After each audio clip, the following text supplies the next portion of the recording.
Jangan kita langsung, oh ini perlunya modal, enggak.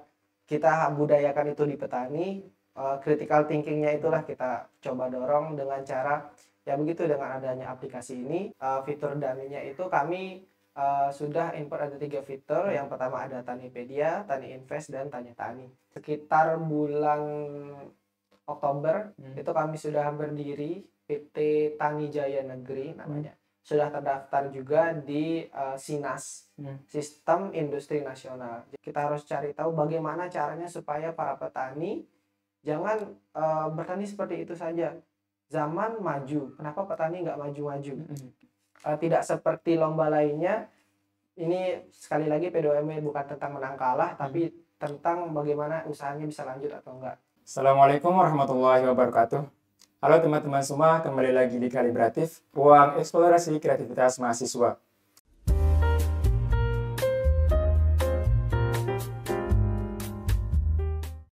Di episode kali ini kita kembali akan mewawancara salah satu mahasiswa berprestasi.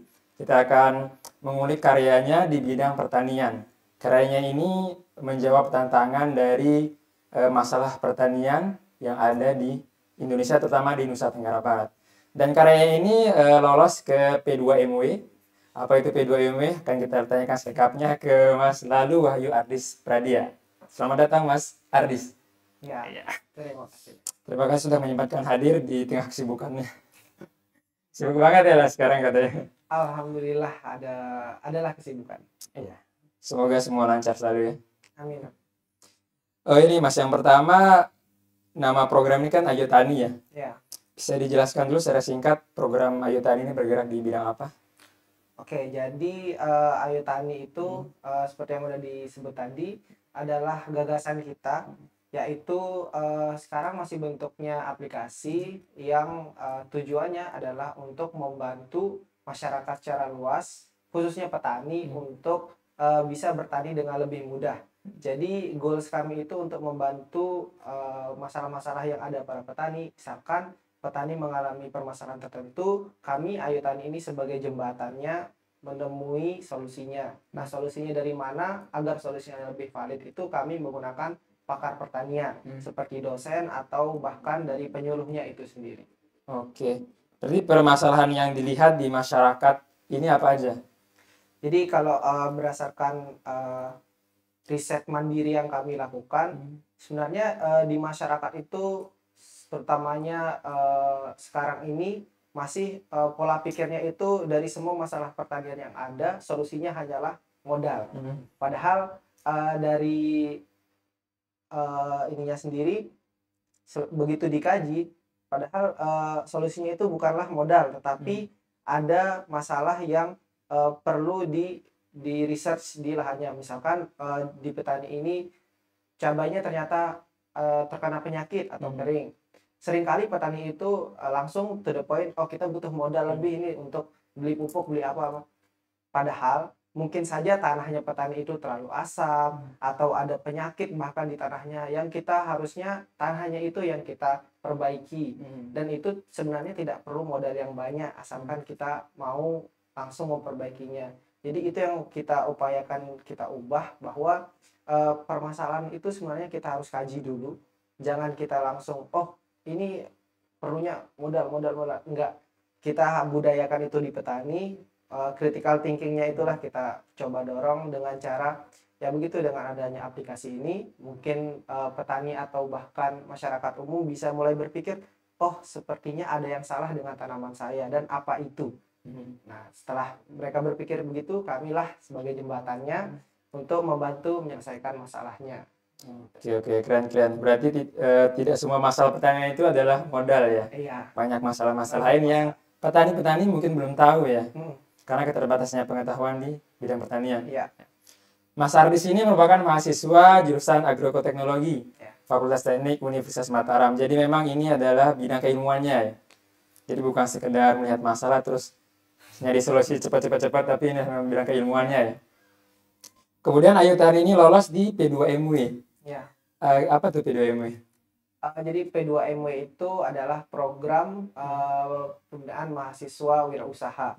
Jadi di 2 tahun terakhir ini namanya P2MW.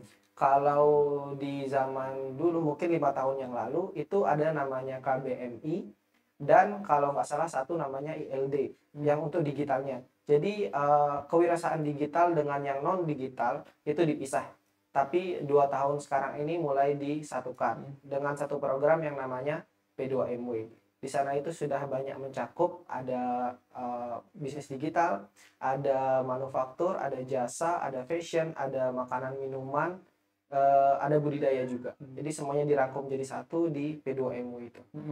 Oke, berarti ada beberapa cabang mas di Iya. PDMW ini. Dan yang diikuti oleh Ayu Tani ini adalah bisnis digital. Bisnis digital. Oke. Berarti solusi dari permasalahan itu dibungkus dalam sebuah aplikasi. Ya. Aplikasinya Ayu Tani dan sudah ada di Play Store ya? Ya, untuk sekarang aplikasi Ayu Tani sudah ada di Play Store, tapi masih belum bisa digunakan secara komersil karena kita masih dalam tahap research lebih lanjut juga dan development juga untuk supaya aplikasinya bisa matang. Kalau kami targetkan mungkin di tahun ini bisalah dikomersilkan mungkin di akhir tahun atau di pertengahan tahun. Oke, semoga ya. Semoga kita tunggu nih. Kemudian saya lihat di aplikasinya ada 3 fitur utama ya. Ya. Tanipedia, Tani Invest, dan apa lagi satu saya lupa tadi. Tanipedia, Tani Invest, dan Tanya Tani. Tanya Tani. Nah, coba dijelaskan ke penonton kita nih apa yang terjadi. Jadi di fitur yang sudah ada di Play Store itu, fitur dummy-nya itu kami sudah import ada 3 fitur. Yang pertama ada Tanipedia, Tani Invest, dan Tanya Tani. Nah, Tanipedia itu apa? Sesuai dengan namanya, itu adalah ensiklopedia yang isinya segala hal tentang pertanian. Jadi mulai dari sebelum kita bertani, bagaimana cara mempersiapkan lahan, bagaimana cara memilih benih yang bagus, dan lain sebagainya. Sampai dengan cara budidayanya, bagaimana cara menanamnya, cara merawatnya. Dan kami usahakan ensiklopedianya itu sampai setelah panen pun itu kami usahakan. Jadi cara pemanennya bagaimana dan produk itu bisa diolah menjadi apa. Jadi di ensiklopedia Tanipedia itu kami rangkum dengan lengkap rencananya sehingga user itu nggak perlu bolak-balik di website lain atau apa. Misalkan begitu cari di Google cara menanam cabai, nanti cari lagi cara memanen cabai. Jadi nggak perlu bolak-balik, cukup dengan hanya satu aplikasi semua jawabannya mereka udah bisa temukan. Terus ada Tanya Tani, itu salah satu fitur unggulan kami. Itu fitur yang menjembatani antara seperti yang tadi saya bilang, user dengan pakar. Jadi kami sebagai platform jembatan itu memfasilitasi user untuk mengeluhkan permasalahannya seputar kondisi pertaniannya. Jadi mirip konsepnya dengan startup yang sedang booming tahun 2021 mungkin waktu zaman COVID itu Halodoc. Halodoc ya. Ya. Jadi konsepnya mirip-mirip. Jadi user bisa bertanya kepada pakarnya langsung. Yang di sini itu ada penyuluh dan juga dosen. Tentunya pakar pertanian. Jadi nanti bisa ditanyakan dengan mungkin berbincang atau dengan video call juga bisa. Di sana bisa ditanyakan. Jadi jawaban yang mereka dapatkan itu valid dari orang yang sudah berpengalaman. Jadi user itu, oh ini orangnya sudah berpengalaman, jadi kita coba aja jawabannya. Karena yang banyak kami lihat, banyak jawaban yang disediakan di internet itu memang valid juga sumbernya mungkin dari jurnal atau berita. Tetapi unsur pengalamannya itu yang kurang didapatkan dari jawaban itu. Terus ada fitur yang ketiga itu ada Tani Invest. Nah ini juga fitur yang lumayan rumit, tapi kami juga sedang usahakan untuk mesederhanakannya gitu. Jadi di Tani Invest ini sesuai dengan namanya investasi. Jadi user di sini ada 2, ada yang sebagai penerima modal, petani bisa atau masyarakat yang mempunyai lahan juga bisa, dan ada pemodalnya. Itu masyarakat umum bisa dan memang investor juga bisa. Jadi sebagai penerima modal atau petani itu bahasanya melampirkan atau memamerkan kinerja lahannya di aplikasi.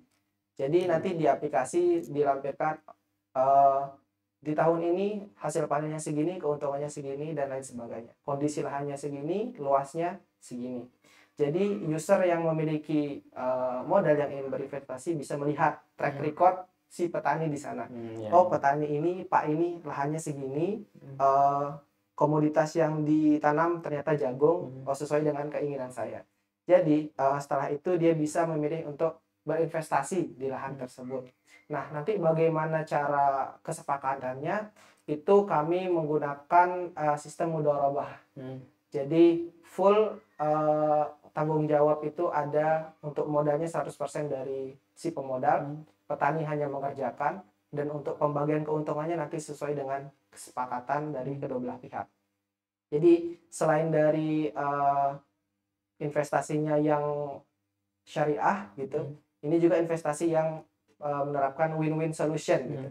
Jadi kalau rugi ya rugi bersama, kalau untung ya untung bersama. Yang penting sesuai dengan kesepakatan. Jadi tidak ada yang dirugikan, tidak. Akadnya sama seperti bank syariah ya, mudharabah itu. Mudharabah. Oke, berarti yang investasi juga bisa lihat dulu track record petani ini, enggak ujuk-ujuk oh ini petani langsung invest gitu ya. Iya. Harus ada track recordnya dulu. Iya. Oke. Kemudian yang ngisi Tanipedia itu tadi pakar-pakar yang sama dengan yang ditanya-tanya itu. Untuk Tanipedia sendiri, kami untuk awal mungkin kami akan mengambil dari berbagai sumber, misalkan dari jurnal, kami akan buat seperti artikel, atau mungkin dari berita yang sudah ada, dan tidak lupa juga kami bakal berikan kredit kutipan untuk masukkan ke aplikasi. Tetapi mungkin kalau sudah kedepannya udah berjalan, tim kami sudah ada copywriternya, sudah ada content writernya, kami akan sebisa mungkin buat konten yang organik yang tentunya tim kami sendiri yang research, yang bakal buat tulisannya dan lain sebagainya. Oke. Keren nih, keren. Pakarnya tadi dosen dari UNRAM sendiri atau ada juga dari kampus lain? Untuk pakar sendiri kami sasarkan ini dosen yang tentunya yang dekat dulu, yang dari UNRAM.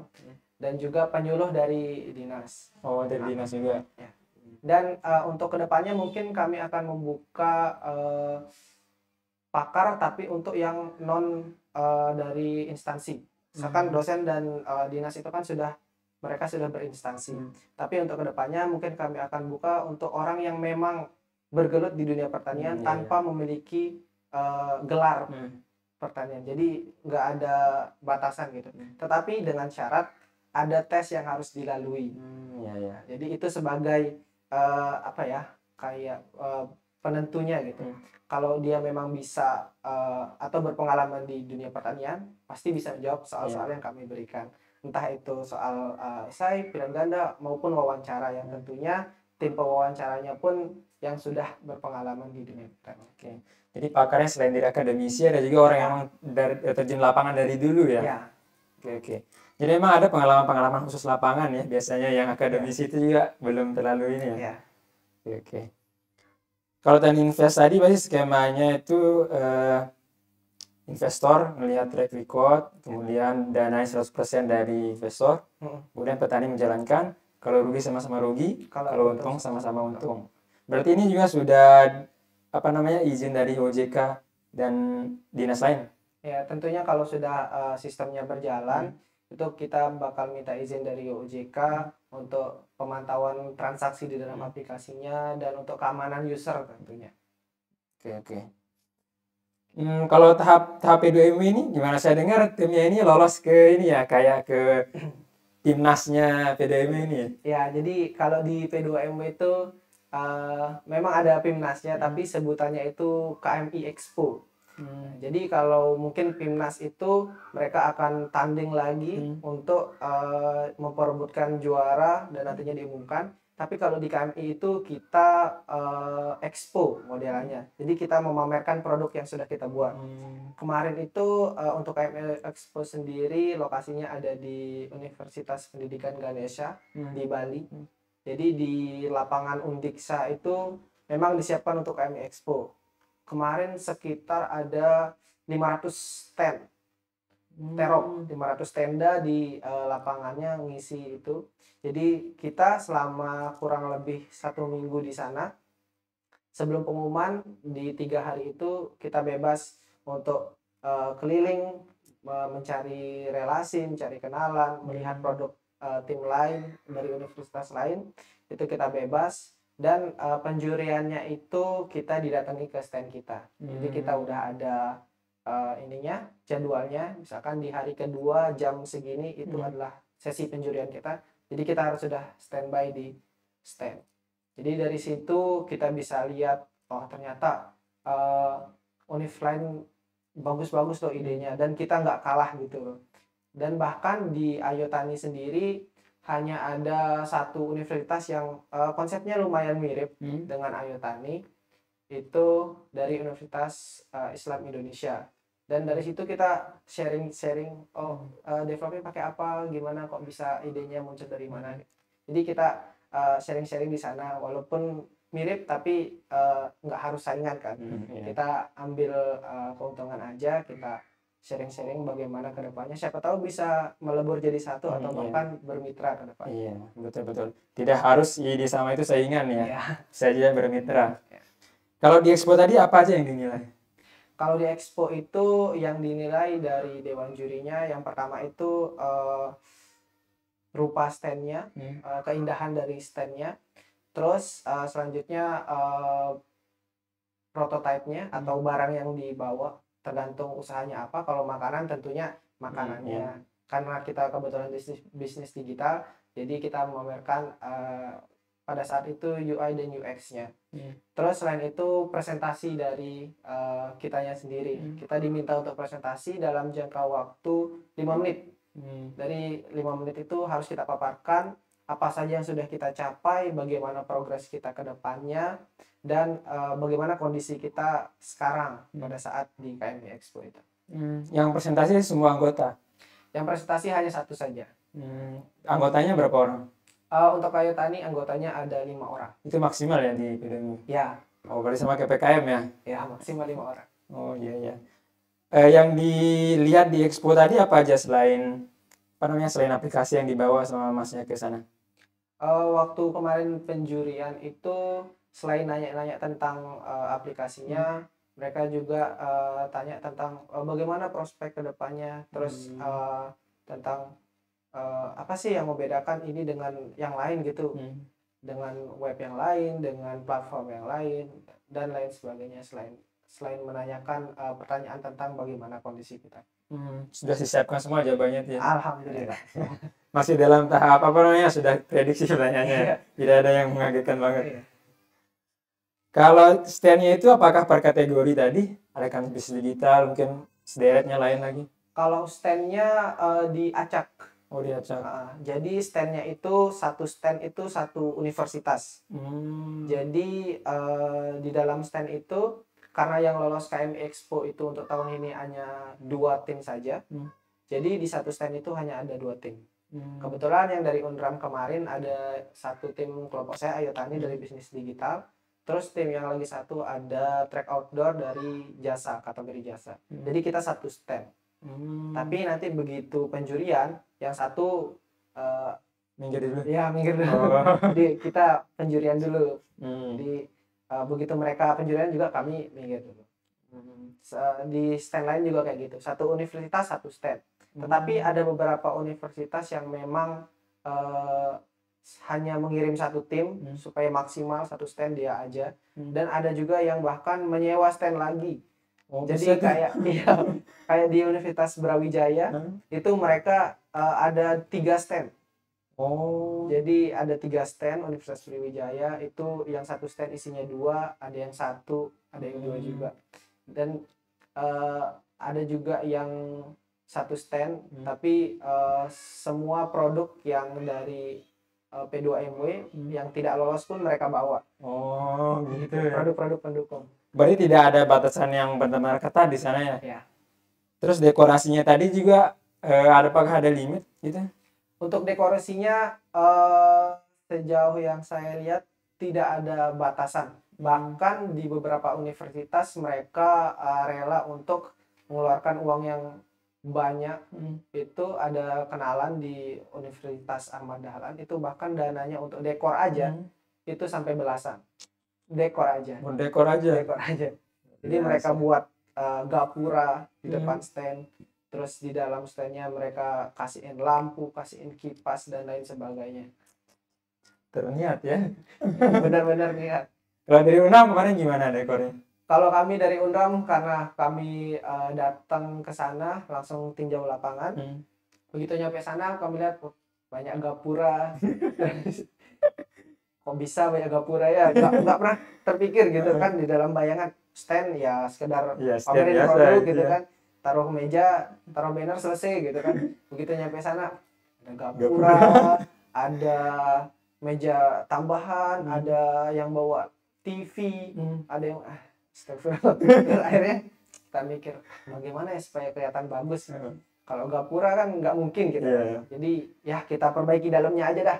Akhirnya kita pada saat itu langsung ngeprint ini backdrop supaya dalamnya itu kelihatan bagus. Langsung sampai malam kita kerjakan bagaimana konsepnya supaya orang itu enak masuknya, terus keluarnya juga nggak saling tabrakan.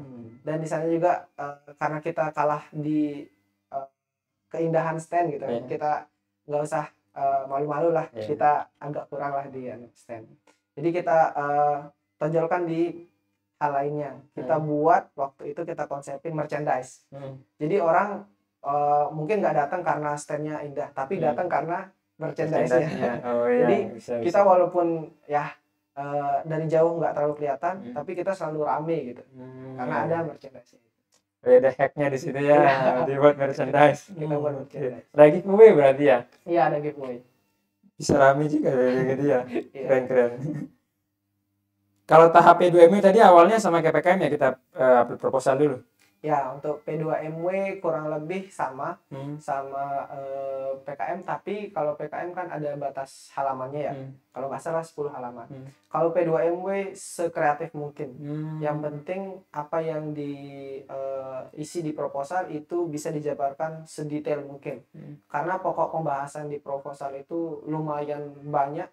Ada dari sisi sejarahnya, dari sisi keuangannya, dari sisi analisis pasarnya bagaimana, sampai bagaimana arus kas gambarannya itu kita harus tampilkan. Jadi halamannya nggak dibatasi, itu bedanya dari PKM.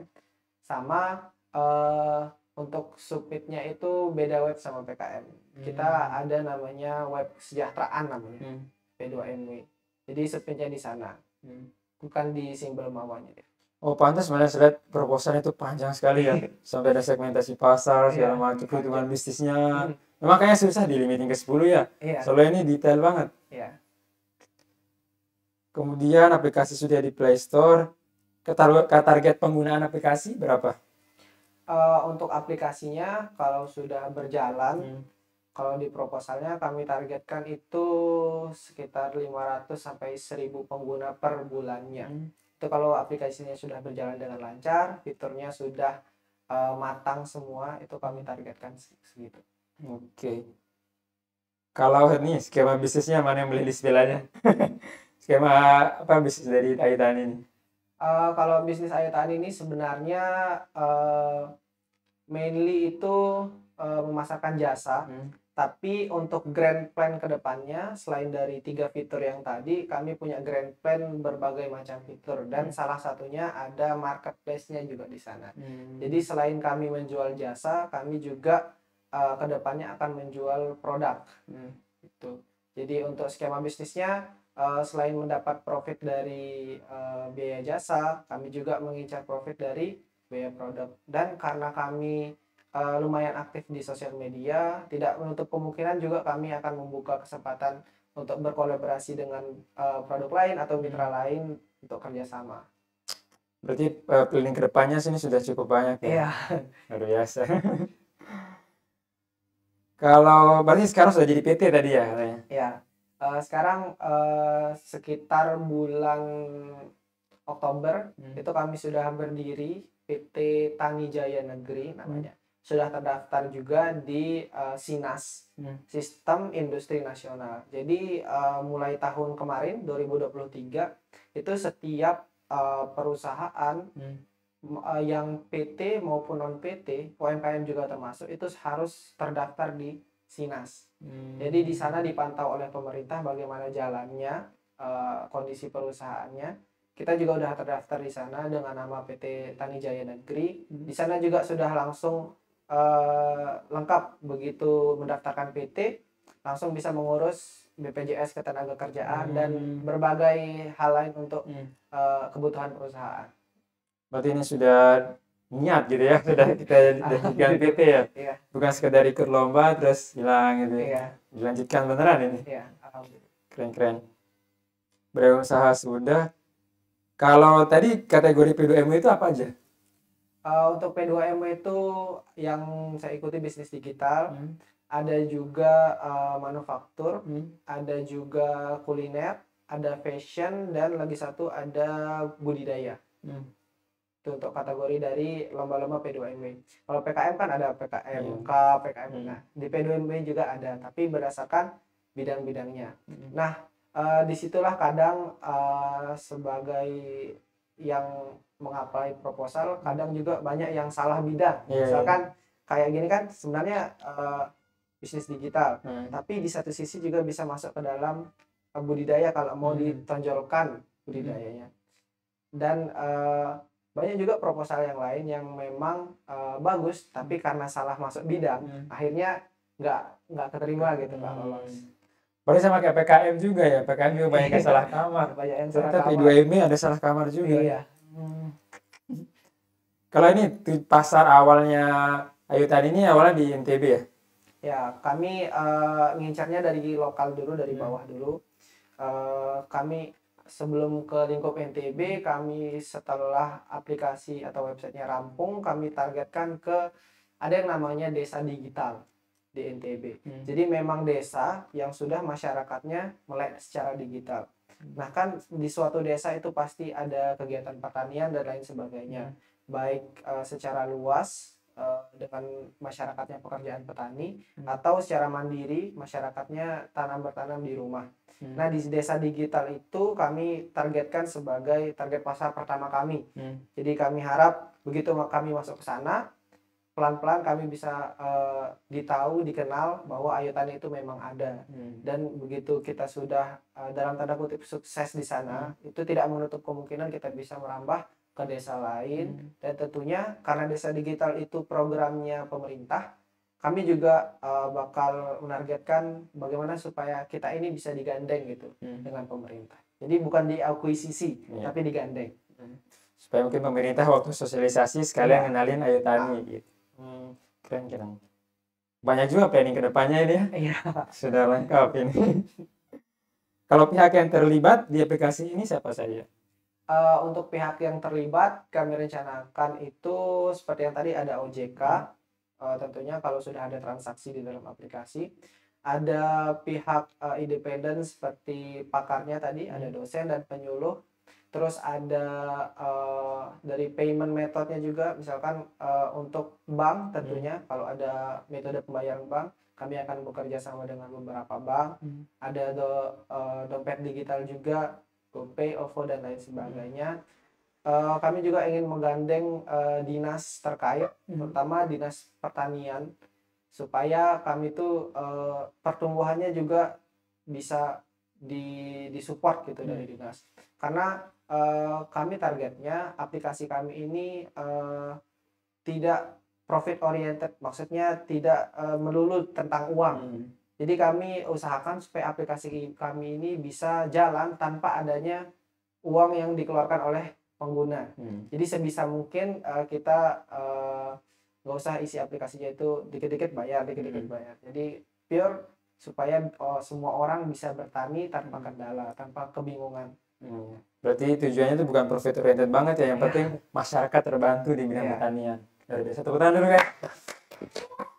Tujuannya ini tujuan mulia. Kalau saya lihat di papernya itu ada analisis cohort ya. Ya, cohort analisis. Apa itu gunanya buat analisis cohort? Jadi untuk cohort analisis itu untuk memprediksi traction atau bagaimana user itu akan datang ataupun keluar dari suatu aplikasi.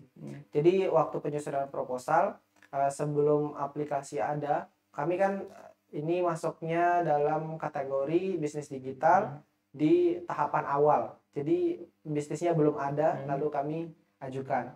Kalau sudah ada bisnisnya itu di tahapan bertumbuh namanya. Iya, iya. Karena kami bisnisnya belum ada, jadi analisisnya kami buat sebagai andai-andai gitu atau perhitungan saja. Jadi di cohort analisis itu kita memprediksikan jika ada suatu aplikasi yang kita buat, berapa banyak orang yang bisa menggunakan aplikasi itu setiap bulannya, berapa banyak yang diam di aplikasi itu, dan berapa banyak yang tidak menggunakan lagi aplikasi itu setelah mengenal aplikasi itu. Jadi itu kami jabarkan seberapa banyak sampai kalau nggak salah 1 tahun di proposal itu kami jabarkan. Ternyata secara perhitungan itu worth it dengan angka seminimal mungkin. Jadi kita mendapatkan angka sekitar 500 user setiap bulannya, itu sudah sangat worth it bagi aplikasi yang baru berjalan. Sangat worth it juga kalau dihitung 500 orang itu 500 petani yang merasa terbantu sama aplikasi itu ya. Kalau misalnya kalau YouTube misalnya view 500 mungkin dikit ya. Karena itu hanya viewer. Tapi kalau ini 500 orang yang terbantu sama aplikasi. Jadi worth it ya. Keren. Kalau ini saya lihat di aplikasinya itu ada artikel di halaman utama, itu Tanipedia yang itu ya? Ya, jadi di halaman awal itu selain dari ada icon untuk fitur-fitur yang ada, di situ juga ada berita, tentunya berita terkini seputar pertanian. Di samping itu juga ada gambaran dari artikel yang ada dari Tanipedia. Jadi seperti aplikasi pada umumnya, di kolom awal di homepage itu ada fitur dan ada juga headline untuk berita-berita dan fitur di dalamnya. Oke. Kalau aplikasinya tadi hanya versi mobile atau untuk admin ada versi webnya juga di sananya? Untuk Ayo Tani sendiri, gagasan awalnya kami ingin untuk dia mobile apps. Tapi setelah kita melakukan research lagi, berdiskusi lagi dengan tim IT, kita akhirnya pindah jalur ke arah website. Karena urgensi untuk aplikasinya itu masih belum ada untuk sekarang. Jadi setelah kita konsultasi, ternyata solusi dari tim IT-nya, selama belum ada payment di dalam aplikasi atau transaksi uang, itu tidak apa-apa, sistemnya di website saja. Karena lebih bisa dijangkau dengan orang-orang. Karena tidak semua orang mempunyai HP gitu. Apalagi HP yang kompatibel dengan sistem aplikasinya. Jadi kita alihkan ke website dulu. Nah, setelah websitenya berjalan dan ada transaksi di sana, baru kita pindahkan ke aplikasi. Karena aplikasi lebih aman untuk melakukan transaksi. Tidak seperti website yang open server, bisa takutnya ada serangan dari mana-mana. Jadi di aplikasi itu bisa lebih aman untuk transaksi. Oke.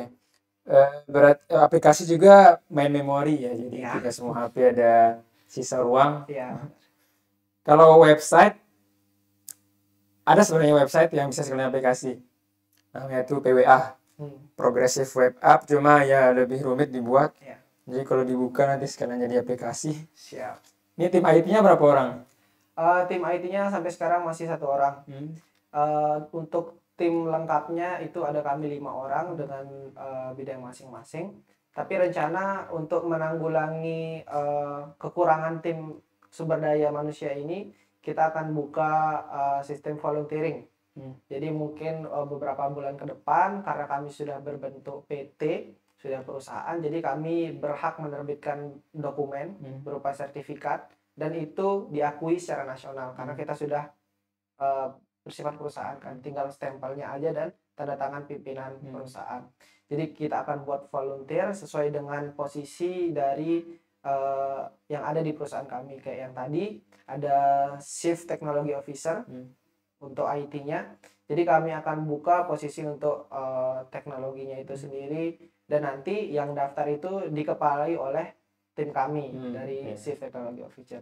Nah, keuntungannya untuk kami tidak perlu rekrut lagi SDM, kami tidak perlu mencari orang lagi untuk memiliki tambahan sumber daya manusia. Itu kami terbantu dari sisi SDM, dan juga tentu progres kedepannya bakal lebih cepat karena ada pertolongan dari orang-orang yang volunteer. Di sisi lain, yang volunteer juga tentunya bakal dapat pengalaman bagaimana rasanya mendapatkan tugas atau mendapatkan proyek dari perusahaan Terus tentunya mereka juga dapat sertifikat yang legal yang bisa diakui dan bisa dimasukin ke CV-nya dia. Win to win lah jadinya. Ya. Kalau kendala terbesar waktu nyusun Ayu Tani ini apa? Kendala terbesar sebenarnya awalnya kita juga mikirnya kayak gitu bahwa Ayu Tani ini butuh dana yang besar untuk jalan. Awalnya kita juga mikir gitu. Setelah mendapatkan pendanaan dari P2MW sekitar 10 jutaan, di akhir kita mikir, wah ternyata dana itu nggak begitu berpengaruh di ini kita, di progres kita. Kita lebih kendalanya di SDM. Di P2MW itu juga ada sesi konsultasinya, jadi kita dihadapkan ke direktur perusahaan, itu kita dikasih kesempatan untuk berkonsultasi selama 10 menit. Jadi kita paparkan apa sih, bagaimana kondisi kita, dan dia nanti yang memberikan solusi. Nah, dari situ kita dapat dapat permasalahan intinya. Ternyata yang kita butuhkan itu adalah SDM ternyata. Terutama di bagian IT-nya, karena kita mainly bisnis digital. Untuk masalah uang kita nggak terlalu perlu tapi nggak sampai yang berpuluh-puluh juta, karena kita masih di tahap, kalau di startup itu kita masih di tahap pre-seeding. Jadi kita belum berprofit dan uangnya masih dari kita sendiri. Itu masih belum terlalu membutuhkan uang, karena di startup juga kebanyakan uang dari investor itu bukan digunakan untuk development perusahaan, tapi untuk maintenance dari startupnya itu sendiri, server, gaji karyawan, dan lain-lain. Karena kita masih belum seperti itu, jadi modal itu belum terlalu masalah. Kita fokus ke bagaimana supaya perusahaan kita mendapatkan sumber daya manusia yang berkualitas, supaya bisa progresnya tetap jalan dan juga tetap tumbuh ke depannya. Tapi sama seperti permasalahan yang gila di masyarakat ya, tidak semuanya itu modal. Tentang uang. Ya, tidak semua tentang uang. Kalau pengalaman yang didapat yang berharga banget dari proses Ayu Tani ini apa? Jujur waktu nyusun Ayu Tani ini awalnya terbit idenya itu dari saya sendiri. Saya kan mahasiswa pertanian, tapi awalnya nggak pernah kepikiran masuk pertanian. Jadi pengennya dulu masuk ke biologi, yang dimana bahasnya kan semua hal, bukan cuma tanaman aja kan. Tapi akhirnya memutuskan masuk pertanian. Begitu masuk pertanian lumayan kebingungan gitu. Terus mikirnya gimana kalau buat solusi tanpa harus bolak-balik Google nyari website lain yang untuk validasi berita ini. Kan begitu, apa yang kita baca di sini belum tentu dibenarkan oleh berita yang lainnya. Jadi akhirnya mikir bagaimana sih, apa buat suatu aplikasi aja gitu untuk orang-orang yang awam seperti saya, supaya nggak kesulitan dalam bertani. Jadi dari situ timbul ide, dibuatin proposal dulu, ikut beberapa lomba, mulai cari tim, dan akhirnya submit ke P2MW. Terus terang untuk P2MW-nya pun itu kalau PKM kan harusnya ada beberapa orang yang dari lintas jurusan atau lintas angkatan. Nah ini di P2M ini full teman kelas. Jadi satu angkatan satu jurusan. Karena waktu itu benar-benar mepet waktu kan. Jadi yang penting masuk dah tim. Itu dari situ udah mulai kayak ragu juga, bisa nggak lanjut gitu dengan tim ini, dengan ide sebesar ini gitu. Akhirnya selama masa penantian, terus pendanaan juga alhamdulillah lolos, sampai di titik kami Expo. Ternyata tim yang tadi itu sangat amat berharga, dan proses tumbuhnya itu saya lihat sendiri gitu sebagai ketua tim. Jadi bagaimana mereka mau belajar, bagaimana mereka mau untuk berjuang dari tidak tahu menjadi tahu. Itu mereka perjuangkan semuanya. Menurut saya selain dari pendanaan yang kita dapat, teman dan tim itu juga yang sangat amat berharga untuk saya. Prosesnya itu sangat berharga ya, bukan hanya pendanaannya doang. Iya. Oke. Kalau sekiranya dari rencana-rencana ke depan tadi, tantangan terbesar untuk mewujudkan rencana-rencana ke depan tadi itu apa? Untuk tantangannya, rintangan terbesar itu ada pada masyarakat kita sendiri. Karena target kami selain dari masyarakat umum yang seperti yang kita tahu sudah pada melek teknologi kan, rintangan kami juga terletak di petaninya itu sendiri, yang dimana kita tahu petani sekarang itu rentang umurnya sudah Tua. agak tua dari 30 tahun ke atas, dan melek teknologinya pun angkanya sangat rendah sekitar 20% secara nasional. Itu adalah rintangan yang sangat besar bagi kami, tapi tentunya kita nggak boleh menyerah di sana. Kita harus cari tahu bagaimana caranya supaya para petani jangan bertani seperti itu saja. Zaman maju, kenapa petani nggak maju-maju? Kita harus bisa rubah itu bagaimanapun caranya, sesabar apapun, sepanjang apapun prosesnya. Kami sudah jabarkan juga cara pendekatannya kepada petani. Kami akan gandeng dinas tentunya untuk melakukan sosialisasi, melakukan pelatihan bagaimana cara memakainya. Karena walaupun kadang petani tidak punya akses ke internet, tetapi mungkin anak, sanak atau saudaranya itu mereka punya akses ke itu.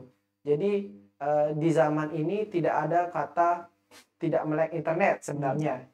Kalau untuk kita pandang sebagai satu keluarga gitu. Kalau per individu mungkin ya mungkin bapak ini Nggak nggak bisa, bisa, anaknya bisa. tapi anaknya bisa kan. Jadi dalam satu keluarga itu pasti ada yang bisa melek internet. Jadi itu yang kita coba, bagaimana caranya supaya petani-petani kita itu bisa memanfaatkan internet itu dengan sebaik mungkin. Oke, masuk akal juga ya, apa namanya, solusinya itu kalau orang yang nggak bisa pasti anaknya bisa, atau adalah keluarga yang bisa ya, nanti keluarganya menyampaikan ke dia. Oke. Kalau ini pertanyaan favorit ke saudara narasumber, ada nggak punya moto atau pegangan selama perkuliahan? Selama perkuliahan ya, sebenarnya kalau untuk motonya itu sendiri bukan moto sih sebenarnya, tapi lebih ke prinsip. Prinsip. Ibu saya sering kasih tahu bahwa nggak ada yang nggak mungkin. Kamu pasti bisa kalau kamu mau. Jadi semuanya itu tentang kemauan. Kalau kita nggak mau ya nggak akan bisa. Terus ibu saya juga sering bilang jangan kalah sebelum perang. Jadi lebih baik perang dulu baru kalah daripada mundur sebelum perang. Jadi itu sering kali saya terapkan di kehidupan saya selama perkuliahan, terutama untuk mengikuti lomba dan lain sebagainya. Ikut aja dulu, masalah menang kalah belakangan. Kalau menang alhamdulillah, kalau kalah ya udah kita ambil pelajaran, kita belajar dan lain sebagainya. Jangan kita, terlalu tinggi kayaknya ini kelas lombanya, banyak saingan kita. Belum coba. Persenan kita untuk menang berarti 0%. Ketimbang kita daftar dulu, persenan untuk menang kita nggak tahu, tapi setidaknya lebih dari 0%. Iya, akan ada kemungkinan. Ada kemungkinan. Kalau kita mencoba ada kemungkinan menang, tidak. Kalau nggak mencoba nggak ada kemungkinan. Nggak akan ada kemungkinan. Oke, masuk akal. Tepuk tangan dulu, Bay. Kalau ini ya, pesan khusus buat teman-teman yang mengikut P2MW juga. Untuk teman-teman yang ikut P2MW tahun ini, tahun 2024, silahkan, maupun itu tahap awal yang belum ada bisnisnya sama sekali ataupun tahap bertumbuh, silahkan persiapkan proposalnya sebaik mungkin, jabarkan sedetail mungkin tentang ide apapun yang ditawarkan karena tidak ada batasan halaman, dan posisikan diri sebagai seorang owner.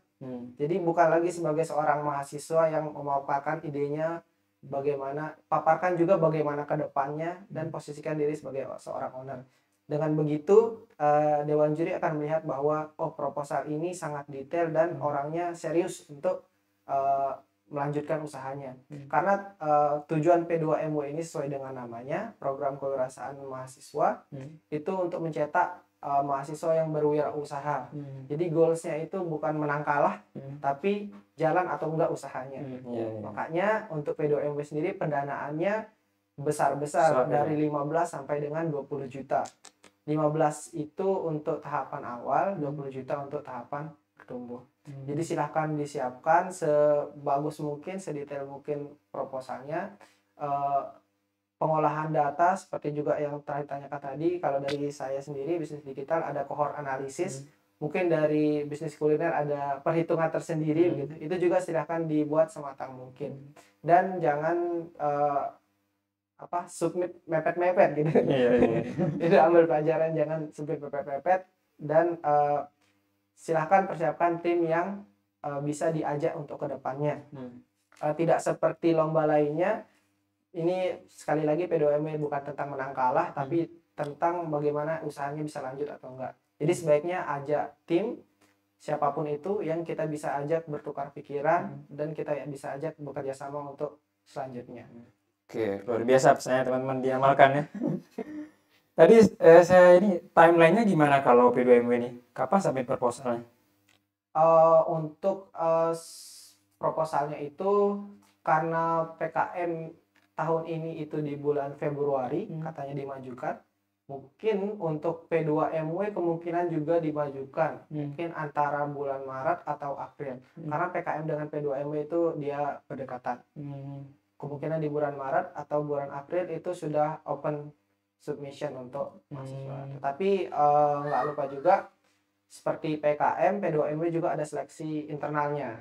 Jadi mungkin kalau untuk di universitas ditunggu aja info dari kemahasiswaan kapan diumumkan untuk pengumpulan proposalnya. Kemudian kalau jarak antara expo-nya sama tahap sebelumnya itu berapa lama?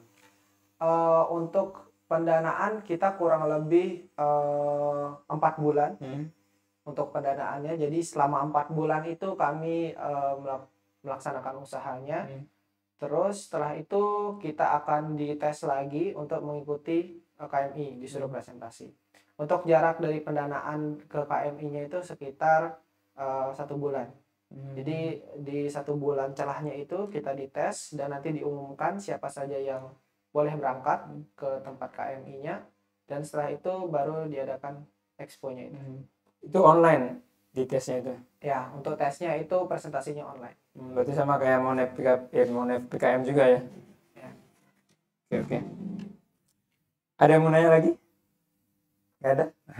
Mungkin itu saja ya Mas Ardis, terima kasih atas semua ilmunya. Teman-teman, semoga tadi semua pengalaman dan ilmu yang disampaikan Mas Ardis semoga bisa diamalkan, bisa ditiru ya. Terutama buat teman-teman yang mengikut P2MW tahun 2024. Tadi saya mau ngomong tahun depan, ternyata lupa ini udah tahun depan. Oke, sekian teman-teman untuk episode kali ini. Saya Rizky pamit undur diri. Assalamualaikum warahmatullahi wabarakatuh.